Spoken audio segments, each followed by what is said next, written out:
Shalom, and welcome to another edition of The Truth Shall Make You Free. I'm your host, Elder Nathaniel, and to my right, Deacon Asaph. Today's topic is going to be interracial marriage. But before we get to that topic, let's go to John chapter 8, verse 32. John chapter 8, verse 32. And ye shall know the truth, and the truth shall make you free. So black man, Latin woman, and black woman, if you want the truth, you must humble yourselves and acknowledge that you are the biblical Israelites, okay? From there, let's go to Deuteronomy chapter 7, verse 3 and 4. Okay, let's get the law on interracial marriage. Is it okay? Deuteronomy chapter 7, verse 3. Neither shalt thou make marriages with them. Thy daughters thou shalt not give unto his sons, nor his daughter shalt thou take unto thy son. For they will turn away thy son from following me, that they may serve other gods. So will the anger of the Lord be kindled against you and destroy thee suddenly. So do y'all hear the law? You're not to give your sons unto their daughters, nor take their sons for your daughters. No interracial marriage. That's the law of God. But you know what a lot of you do? You search the Bible to justify your wickedness. And you go, what about Moses? Moses married an Ethiopian. Yes, Moses did marry an Ethiopian. And the Most High had mercy and allowed it. Why? Remember, where were the Israelites? In captivity. When Moses killed the Egyptian for smiting his brother, where did he run? He ran and fled to the wilderness in the land of Midian. There were no Israelites there for 40 years. So Moses married a woman and had 2 sons, okay? Then he went what? He went back to get the Israelites and to give the law, not the law. He brought forth the plagues on Pharaoh. So now, you are not Moses, okay? And the Most High told Miriam and Aaron, mind your business, shut the hell up. I allowed Moses to do it, okay? But are you in Moses' situation today? Are your people in captivity in another land and you're someplace else? Huh? No, you're not. You're not in that situation. Then the next set of them go, oh, okay. What about Ruth? What about Ruth the Moabite? That's what you do. Let's read the law. Let's go to Deuteronomy 23 and verse 3. So we read the law already about no interracial marriage. Let's see what God says about the Moabites and Ammonites. Deuteronomy chapter 23, verse 3. An Ammonite or a Moabite shall not enter into the congregation of the Lord. Even to their 10th generation shall they not enter into the congregation of the Lord forever. Now, your question first and foremost may be, how do you know the Ammonites are the Japanese and the Moabites are the Chinese? When you read Genesis, okay, the history of Sodom and Gomorrah, when the Most High destroyed 5 cities, okay, with meteors came down, destroyed the place, okay. You had Lot in a cave with his 2 daughters, okay. Remember, his wife was turned to a pillar of salt. His 2 daughters said, listen, everybody is dead. They thought everybody was wiped out, okay. They said, let's get them drunk. Let's get them drunk. And lay with them. And lay with them, exactly. Thank you. That's what happened. So then, what happens when a daughter has sex with her father and brings forth children? What is the popular medical terminology? It's called what? Mongoloidism or Down syndrome. When your eyes, you get that funny look in your eyes, okay? That pushed in face, exactly. Those slanting eyes. They all got, when you look at them, they all got that. Those same features. Same features, the flat face, the eyes is chinked out. Right. Okay, so one son became the father of the Japanese, that was Ammon. The other son became the father of the Chinese, that was Moab. Okay, now when you read in Ezekiel, it tells you that, I'm going to throw this in there, it says that Nebuchadnezzar took the children of Moab to the east. And remember, Babylon was already in the east, so when it said the east, it meant further east. Okay, so that's where you got your Chinese and your Japanese.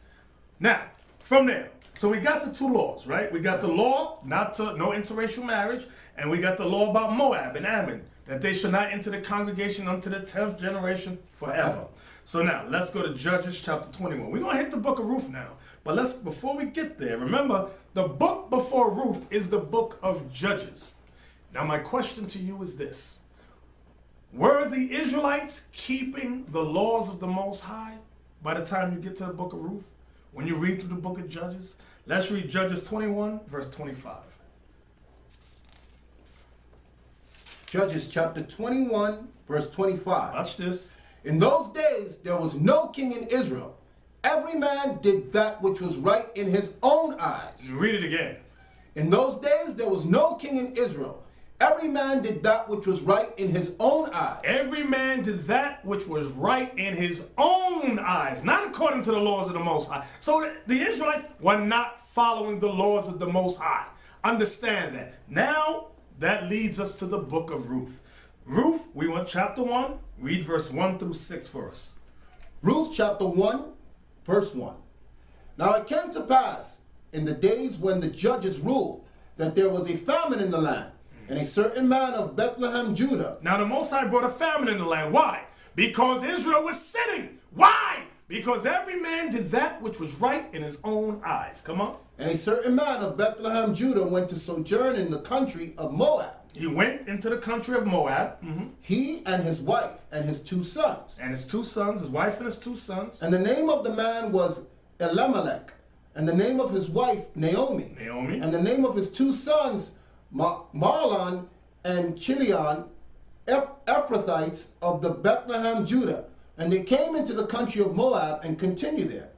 And Elimelech, Naomi's husband, died. So Naomi's husband died. Go ahead. And she was left and her 2 sons. And her 2 sons what? And she was left and her 2 sons. And they took them wives of the women of Moab. Oh, the 2 sons took wives of the women of Moab. Now, we already read the law. No interracial marriage. Don't give their sons to your daughters or vice versa. And it said, Moab and Ammon shall not enter the congregation of the Lord until the 10th generation forever. So why did these 2 brothers now marry women of Moab? Because Judges 21 verse 25, read that again for us. In those days there was no king in Israel. Every man did that which was right in his own eyes. So now get back to the marriage. And they took them wives of the women of Moab. The name of one was Orpah, and the other name of the other was Ruth. Now what verse is that? That was 4. Read down to 6. And they dwelled there about 10 years. And Mahlon and Chilion died also. So the 2 husbands, God killed them. They were put to death. They died. Okay, the 2 men died. Go ahead. Both of them. And the woman was left of her 2 sons and her husband. Then she arose with her daughters-in-law that she might return from the country of Moab. So Naomi got up that she wanted to return. She wanted to leave the land of Moab. Go ahead. For she had heard in the country of Moab how that the Lord had visited his people in giving them bread. So the Lord was having mercy on Israel again and giving them bread. So she wanted to return to Israel. Go to chapter 4. I'm jumping ahead. Many of you know the history. One daughter left and Ruth stayed with Naomi. Okay? We want Ruth chapter 4 and verse 10. Now, I'm going to sum it all up to you. Naomi said, why don't you go back to your own people? Ruth said, no, let your people be my people. Let your God be my God. She said, I want to stay with you, Naomi. They go back to the land. And what happened? Deuteronomy 4 and 10, please. Ruth chapter 4, verse 10. Go ahead. Moreover, Ruth and the Moabitess, the wife of Mahlon, have I purchased to be my wife. So stop right there. Now this is Boaz speaking. Boaz the Israelite, okay? He purchased Ruth the Moabite to be his wife. Now when you read this whole story there, we don't have all day to read it, but read it on your own. It said one of the closest of kin to Ruth's husband did not want her. Remember, the 2 sons died. So one of the daughter-in-law of Naomi left. Okay, Ruth wanted to stay with Naomi. She said, let your people be my people and your God be my God. But there's a problem. Okay, watch this. There was a law that there should be no sons of Israel cut off. Okay, so what happened? There was a law that said the nearest of kin had to marry the wife to raise up seed. Watch this. Go to Ruth 4, and we want to start at verse 4 to 6. Ruth chapter 4, verse 4. And I thought to advertise thee, saying, buy it before the inhabitants and before the elders of my people. If thou wilt redeem it, redeem it. But if thou wilt not redeem it, then tell me, that I may know. For there is none to redeem it besides thee, and I am after thee. And he said, I will redeem it. So this is Boaz, a near of kin, but he's speaking to a closer of kin to Naomi's son. So he's asking him to redeem it, some parcel of land. he says, I will redeem it. Now watch this. Go ahead.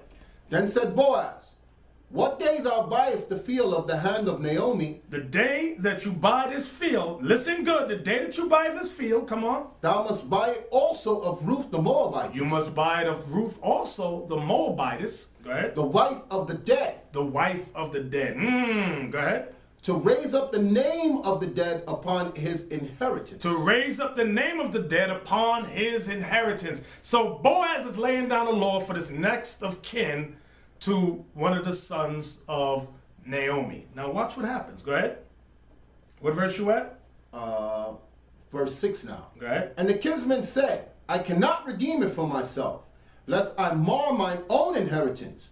Redeem thou mine right to thyself, for I cannot redeem it. Now notice when it was just redeeming the land, he said, yeah, I could do it. But then when it said, okay, well, the day you buy this land, you got to take on Ruth the Moabite, he goes, lest I mar my own inheritance. Why? Because the child that they would have been not in his name, but in the name of the dead man.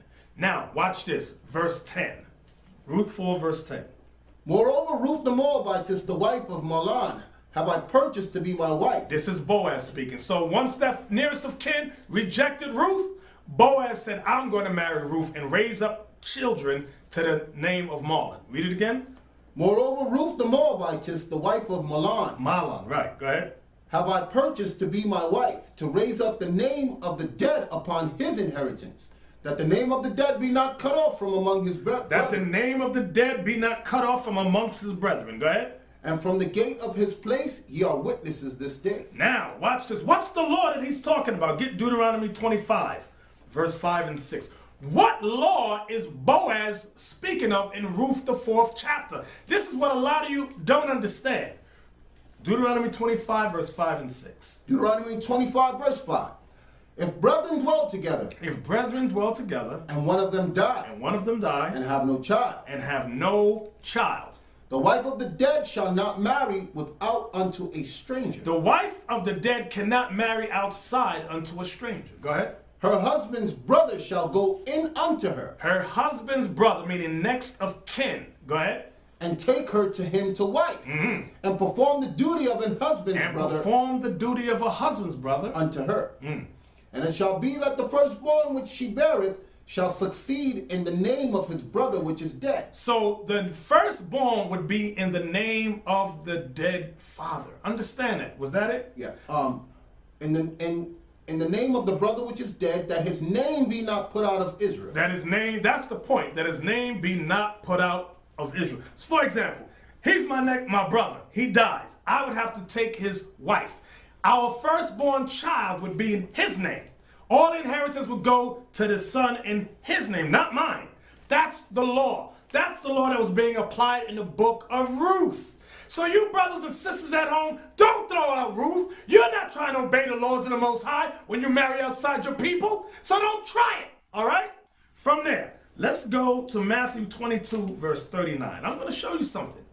Boaz saw it as kindness, but there's a law that Boaz understood. He understood the law about raising up seed to the dead. Okay, now this also, Matthew 22, verse 39. Matthew chapter 22, verse 39. And the second is like unto it. Thou shalt love thy neighbor as thyself. You hear that? Thou shalt love thy neighbor as thyself. That's what Boaz was applying, because Boaz respected the laws of the Most High. He said, why should the name of this brother in Israel be cut off?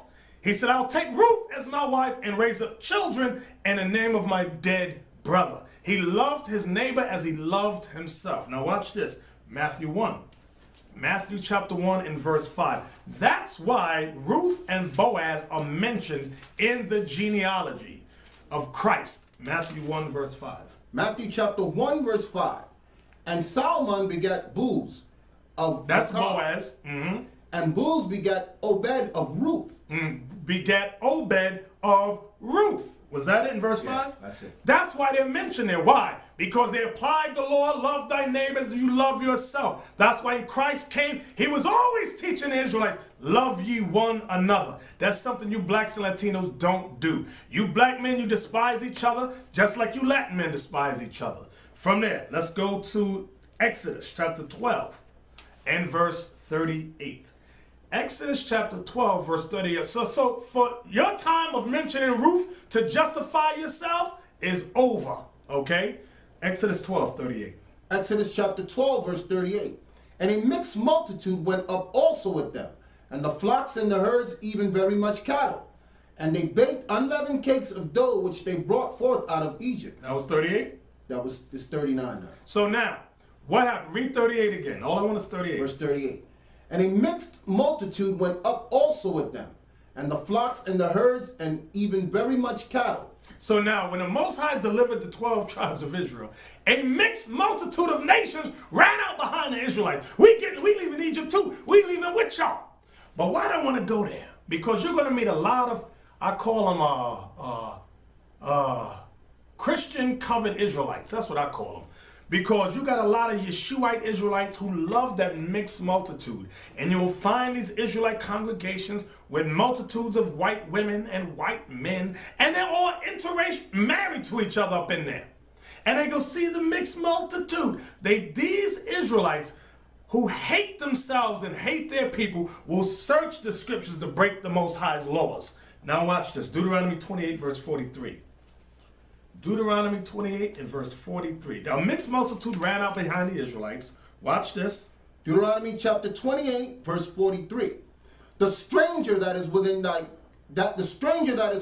thee shall get up above thee very high, and thou shalt come down very low. You hear what the law said? What the prophecy is for the Israelites? This is Deuteronomy 28. Now read verse 15 for us, please. Deuteronomy 28, verse 15. I'm bringing this back to your memory. But it shall come to pass, if thou wilt not hearken unto the voice of the Lord thy God, to observe to do all his commandments and his statutes which I command thee this day, that all these curses shall come upon thee and overtake thee. If you don't hearken to the Lord your God and obey all these commandments, then all these curses will come upon you and overtake you. Verse 43 now. Let's see about the strangers. Remember, the mixed multitude of strangers ran out behind us? This is what God says to us. Verse 43. The stranger that is within thee shall get up above thee very high. Who is the stranger that was within us? The strange nations that ran out behind us in Exodus 12, verse 38. Read it again. The stranger that is within thee shall get up above thee very high. So what does the Lord say? He says, you Israelites, if you break my laws, you see those strange nations amongst you that ran out behind you in Egypt, from Egypt?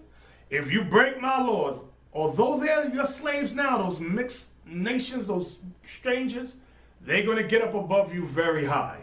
Read it again. The stranger that is within thee shall get up above thee very high, and thou shalt come down very low. Meaning you Israelites would become the slaves. Those strangers are the slaves now, but if you break my laws, they shall be the head and you shall be the tail. Read on.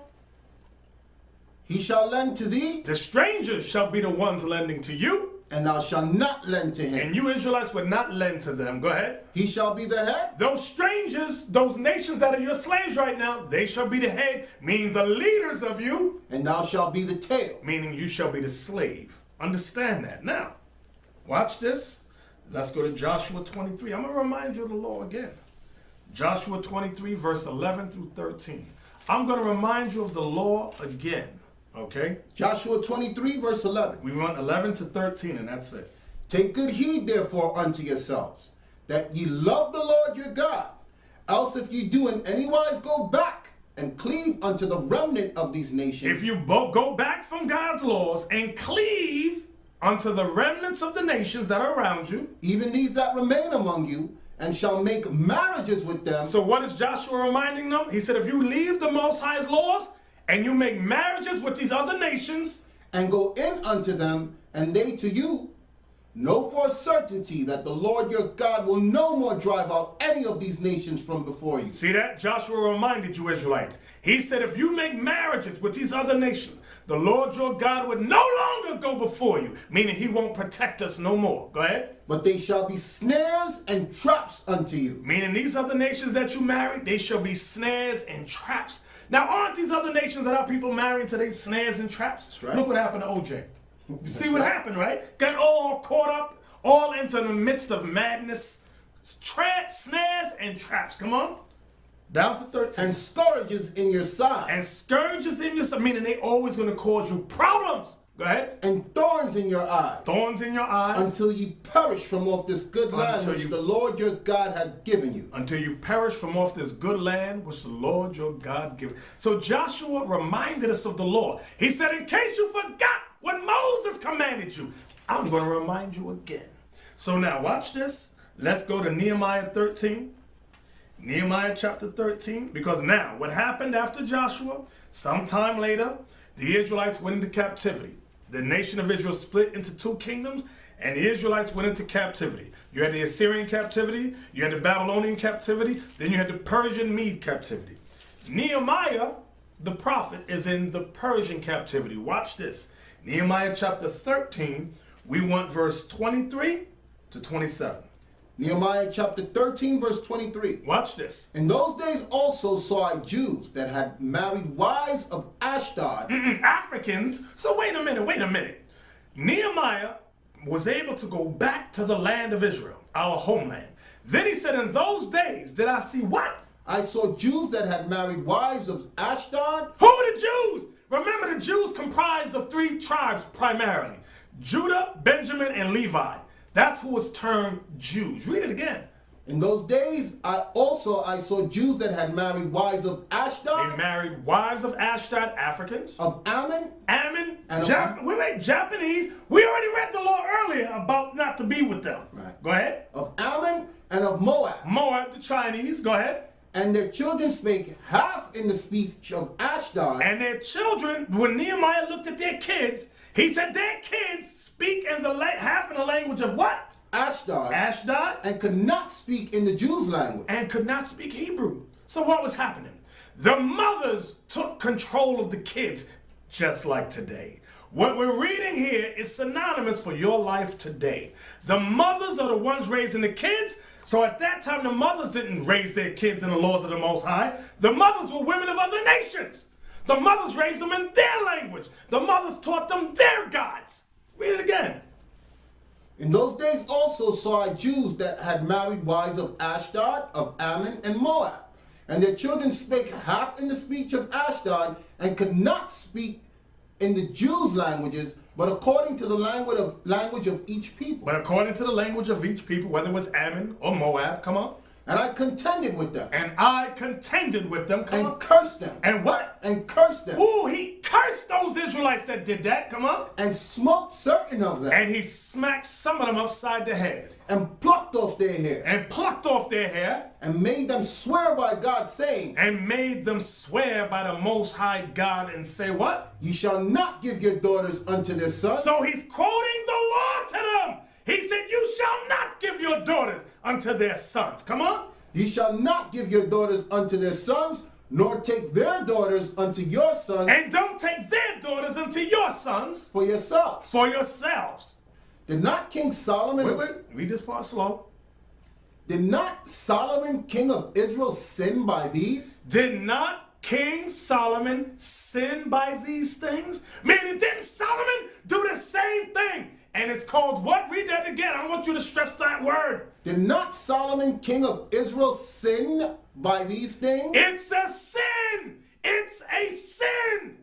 Meaning you're breaking God's laws when you marry people of other nations. Come on. Yet among many nations was there no king like him, who was beloved of his God, and God made him king over all Israel. Nevertheless, although Solomon was loved by the Most High, had all wisdom, it said, nevertheless, even him did outlandish women cause to sin. Even him did outlandish women, wicked women of other nations, cause Solomon to sin. You read down to 27? Verse 27. Shall we then hearken unto you to do all this great evil? Shall we then hearken unto you, Nehemiah says, to do this what? Great what? This great evil? Evil. Do you hear what the Bible calls interracial marriage? Evil! Evil! And sin! Sin! Oh, you never read this in church. Was that it? No. Shall we then hearken unto you to do all this great evil, to transgress against our God in marrying strange wives? So now, watch this. Let's go to the book of Ezra. Ezra. Ezra should be before Nehemiah, somewhere around there. Okay? Ezra chapter 10. We're going to get a little more in-depth in this history now. Because we're reading, what are we reading? The Bible. Your ministers never read this to you. Ezra chapter 10, we want verse 7 through 19. Ezra chapter 10, verse 7. And they made proclamation throughout Judah and Jerusalem unto all the children of the captivity, that they should gather themselves together unto Jerusalem. Now remember, Ezra also lived during the time of Nehemiah. This was during the Persian Mede captivity. Come on. And that whosoever would not come within 3 days, according to the counsel of the princes. So they made a proclamation. They said, we want all the Jewry, Judah, Benjamin, and Levi, and you scattered remnants, you got to come up to council.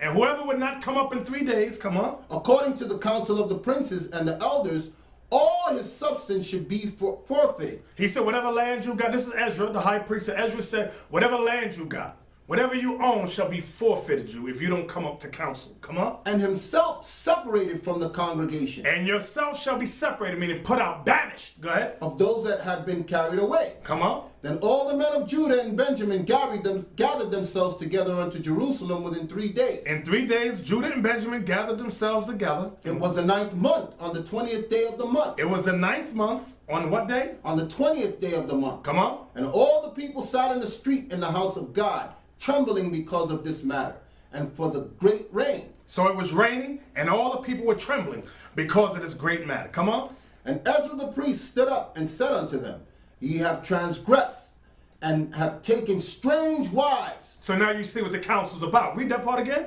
Ye have transgressed. Meaning you have sinned. By what? Have taken strange wives, to increase the trespass of Israel. Ezra's letting them know the Most High gave us mercy to allow us to come back to our homeland. And you men, you've transgressed the laws of God by marrying these women of other nations. Come on. And Ezra the priest stood up and said unto them, Ye have transgressed and have taken strange wives to increase the trespass of Israel. Now therefore make confession unto the Lord God of your fathers, and do his pleasure, and separate yourselves from the people of the land. And what? And separate yourselves from the people of the land. Separate yourselves from the people of the land. Do you hear the law? Separate yourselves from the people of the land. Hold that.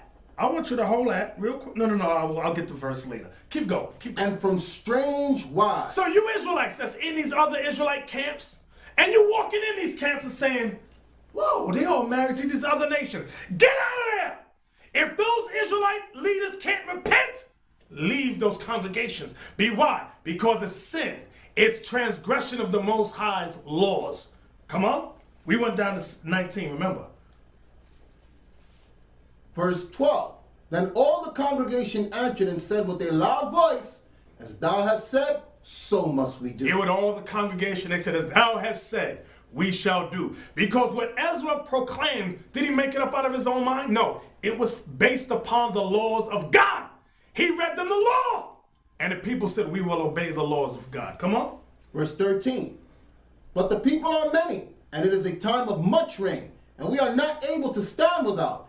Neither is this a work of 1 day or 2. So they said the people are many, and the rain is heavy. We can't do this in one day. Go ahead, read it again. But the people are many, and it is a time of much rain, and we are not able to stand without. Neither is this a work of 1 day or 2, for we are many that have transgressed in this thing. It said many of us have transgressed in this thing. Come on. Let now all rulers of the congregation stand, and let all them which have taken strange wives in our cities come at appointed times, and with them elders of every city and the judges thereof, until the fierce wrath of our God for this matter be turned from us. So they knew judgment was coming. They wanted the fierce anger of God to turn from them. So if you want the judgment of God to turn from you, repent. That's what this is showing us. We must repent. What verse was that? That was verse 14. We're going down to 19. Go ahead. Only Jonathan, the son of Asahel, and Jahaziah, the son of Tikvah, were employed about this matter. And Meshullam and Shabbethiah, the Levite, helped them. And the children of captivity did so. Come on. And Ezra the priest, with certain of the chief of the fathers after the house of their father, and all them by their names were separated, and sat down in the first day of the 10th month to examine the matter. So now this is the first day of the 10th month. Come on. And they made an end with all the men that had taken strange wives by the first day of the first month. So by this time, they made an end of all the matters regarding the men who had taken wives of other nations. Come on. That was 17. Down to 19. Go ahead. And among the sons of the priests were found that had taken strange wives, namely of the sons of Jeshua, the son of Jozadak, and his brethren Maaseiah. So now they're revealing even the priests, the Levites, had sinned in this matter. Go ahead. And Eleazar and Jarib and Gedaliah, and they gave their hand that they would put away their wives. And they being guilty, they offered a ram of the flock for their trespass. And they being what? Guilty, they offered a ram of the flock for their trespass. So do you hear this? Do you hear the law and the history? So now here we are. In the United States of America, our last captivity. And many of you are guilty of the same sins our forefathers was doing. When will you repent? When will you make up your mind and say, I must repent? I must put away these women of the other nations. Huh? When will you do that? From there, let's go to Malachi chapter 2. The book of Malachi chapter 2. I'm showing you that the Most High God is against interracial marriage. Malachi 2, all we want is 2 verses. Verse 11 and 12. Malachi chapter 2 verse 11. Listen good. Judah hath dealt treacherously. Now he's going back to this black man, the American black man Judah. He says, Judah have dealt treacherously. And an abomination is committed in Israel. And an abomination is committed in Israel. What is the treacherous and what is the abomination that Judah has committed? And in Jerusalem, for Judah hath profaned the holiness of the Lord which he loved. How? And hath married the daughters of a strange God. Married the daughter of a strange God. He married Judah, the tribe of Judah, married the daughters of a strange God. Read that verse 11 again. Judah hath dealt treacherously. I want you to stress that A word in there. Judah hath dealt treacherously, and an abomination. An abomination. Abomination. Abomination. Woo! Come on. And an abomination is committed in Israel and in Jerusalem. For Judah hath profaned the holiness of the Lord which he loved, and hath married the daughter of a strange God. What verse was that? That was 11. 12 now. The Lord will cut off the man that doeth. Wait, read that again. The Lord will cut off the man that doeth. Read that again. The Lord will cut off the man that doeth. The Lord will cut off the man that doeth this. You hear what the Bible says? This ain't our words, brothers. This ain't how we feel. This is what the Bible says. Our job is to tell you and teach you what thus saith the Lord, because your ministers have not taught you nothing. Come on. The Lord will cut off the man that doeth this, the master and the scholar. The master and the scholar. Why is he saying the master and the scholar? Because a lot of you so-called Negroes, you become masters and scholars in society, and you become uppity. They make a few $1 million, and what's the first thing a Negro with money does? He marries the white woman. Look at your basketball players. Look at many of your entertainers, your actors, your athletes. They married the white woman. Don't they got the white man got little cliques of women that they raise up to marry these dumb ball players. Purpose. For that sole, how to get a nigga's money. Go out there and shake your booty, because a nigga think he ain't made it until he get a white woman. That's right. Okay. Did you finish verse 12? The Lord will cut off the man that doeth this, the master and the scholar out of the tabernacles of Jacob, and him that offer an offering unto the Lord of hosts. And no matter even if you offering offerings, if you guilty of this sin, the Bible says God will cut you off. So what you doing? You in these other little silly congregations, marrying wives of other nations, talking about the Lord's going to accept my Edomite wife, or my Moabite wife, or my African. No, no, no. The Lord ain't accepting that. We're reading the law to you now. We're reading the history and the prophecy to you now. From there, let's go to Tobit in the Apocrypha, the book of Tobit, chapter 4. We want verse 12 and 13. Okay? So now, you know the only thing that the man has up on a woman?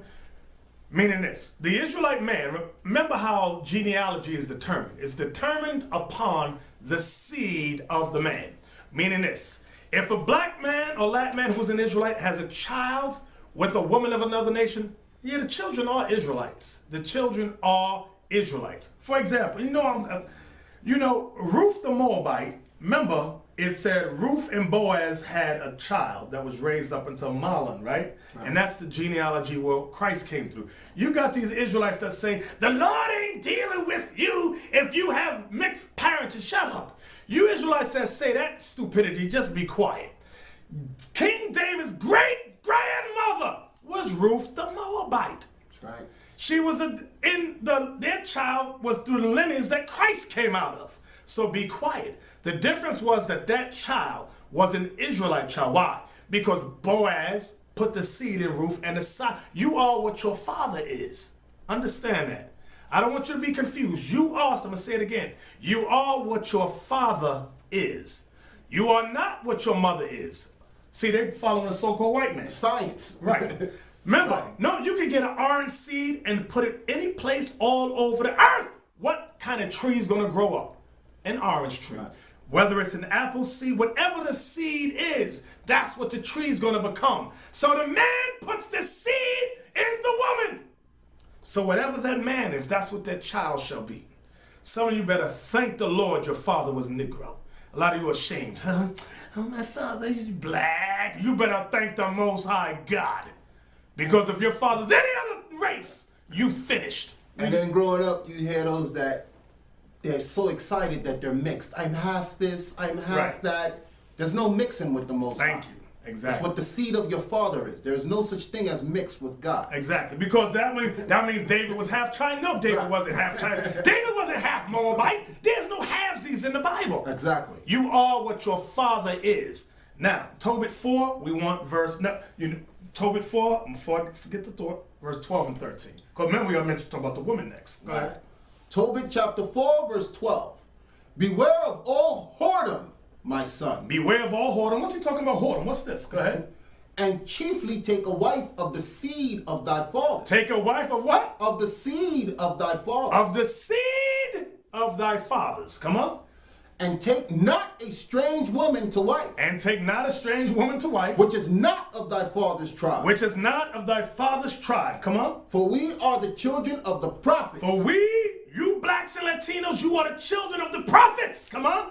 Noah, Abraham, Isaac, and Jacob. Noah, Abraham, Isaac, and Jacob. Go ahead. Remember, my son, that our fathers from the beginning, even that they all married wives of their own kindred. They married wives of their own kids. This was even before Noah, Abraham, Isaac, and Jacob was before Israel became a nation. But they married women of their own kinsfolk. Go ahead. And were all blessed in their children, and their seed shall inherit the land. Their seed shall inherit the land. Watch this. Now therefore, my son, Watch it. love thy brethren, Love your brethren. That's what a lot of our people don't do. and despise not in thy heart thy brethren, the son of thy daughters of thy people. Writer-producer Theron Cal says he's on a mission to help black folks. He says black folks are filled with self-hate. Melody Cochran is the daughter of the famed attorney Johnny L. Cochran. Her lifestyle includes relationships and activities that, according to Theron, makes her a sellout. Please welcome Theron Cal and Melody Cochran. Now that is like a very aggressive statement to start off with you. Do you know this woman to call her a sellout? No, I've never met her. What I've is never a met sellout? her. So why is My definition of a sellout is somebody who's black, who's harming or hurting other blacks, and someone who's black who dates and or marries non-blacks. So what category does Melody fall under for you to call her a sellout? Well, I don't know, but if she's dating outside of her race, then she would fall into category number 2. Okay, but I guess the question I'm asking is, apparently from the information we got, you feel the lifestyle that she is participating in makes her a sellout. Absolutely. So I'm trying to get to the point of what about her lifestyle have you Well, categorized as selling out? Usually when somebody sells out in terms of dating, interracial dating, usually what's going on is there's 3 things that go on. 1, they don't like being black. 2, they're not too comfortable with themselves. Now, is this your own opinion, or how did And you get? 3, they basically would prefer white culture. Okay. Okay. So what do you base this on? Is this your own personal? This is the research. You know, in doing the Sellout Diaries, we did a lot of research. We talked to a lot of people.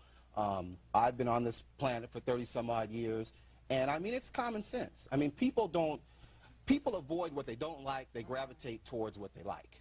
You're right. So we don't go out and you know, eat things we don't like. We don't hang around people we don't like. And when you choose to exclusively date outside of your race, I mean, you don't have to do an extensive study to figure out what's going on. She's avoiding black men because she doesn't like them. I mean, we can be honest. Now, Theron, what if you like a little variety? That's okay. You can sell out and then come back home, and that's all. We don't have a problem with that. So is this only for black culture or for all? Okay. With dating outside of my race. Okay, would you tell the truth? You don't like black people. You don't like black men. Just tell the truth. It's okay. Nothing wrong with it. But wouldn't you date black men if you liked them? Read that part again. And despise not in thy heart thy brethren, the sons and daughters of thy people, and not taking a wife of them. For in the pride is destruction and much trouble, and in lewdness is decay and great want. For lewdness is the mother of famine. So you hear that? It says, don't despise your people in not marrying one of them. So what is the Bible saying when you marry outside your race? You hate your people. Nicole Marchand is celebrating another birthday. At 31, she's accomplished a lot. She's a prosecuting attorney and running for state court judge. It'll be a $500 fine. Nicole isn't the kind of woman you'd find standing by on the sidelines of life. But you would find her here, at the Georgia Dome, cheering on the Atlanta Falcons. You've heard of a man's man.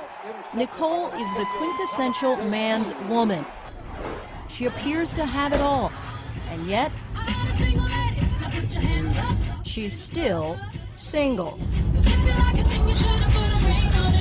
42% of black women have never been married. That's double the number of never married white women. We broached this serious dilemma with comedian turned relationship guru Steve Harvey, author of the book Act Like a Lady, Think Like a Man. There are still a lot of good men out there who are being overlooked. Harvey says black women don't have to settle, but may need to compromise. You a corporate exec? Does he have to be a corporate exec? You make $150,000 a year. He has to make $150,000 or above? That's your requirement? Like many black men, she's also open to dating outside her race. In fact, in the past decade, the number of black women entering interracial marriage has more than doubled. I just feel that there's a lot of taboo associated with dating black women because I don't think that they're necessarily going to want to take us home to see mama. You hate your people because a lot of you hate yourselves. A lot of you black women too. You know what they say? Well, there's no black people in my circle. Then you better change your circle of friends. Fine, you go to work, you got all the other nations around you, but you better go home to your people. You better go home to your people and marry a son or daughter of your people. You got basketball players where there's no black women around from you lying black men. A bunch of liars that you are. You married a white woman because you hate yourself. You got low self-esteem. You feel you ain't made it unless you got the white woman on your arm. Okay? That's how you feel. That's what you think. And the Bible proves it. God says you despise your people when you marry somebody outside your race. Melody says she doesn't date black men because, in her words, they're cheap, and they're always making excuses for why they can't succeed. Melody also says, I think I'd rather stick pins in my eyes than date a black man. I think they're cheap. They call you up on the phone. Even if I see like a cute black guy, I give him my phone number. He calls me, and he just wants to talk. He talks, never say, you know, let's go out or let's do this. It's just talk till my face is blue. I'm like, I don't want to talk. I could be doing something else. Then if they do want to take you out, if you go out, it's barbecues or something tacky. What do they tell you about black women? They say that they're greedy, that sort of like her, how she is. I'm not greedy. I work 6 days a week. I have my own business, okay? Right. I just have a higher standard than what they're willing to give. When they get to the high level, they get a white woman. All I have are the scraps. I don't want them. Okay? From there, let's go to Nehemiah chapter 9 in the Bible. Nehemiah chapter 9. I'm going back to the issue on the strangers because you got these little funky little Israelite congregations popping up, and I got the white woman, brother. I'm going to show you what the law says again in case you forgot. Nehemiah chapter 9, verse 2. Nehemiah chapter 9, verse 2.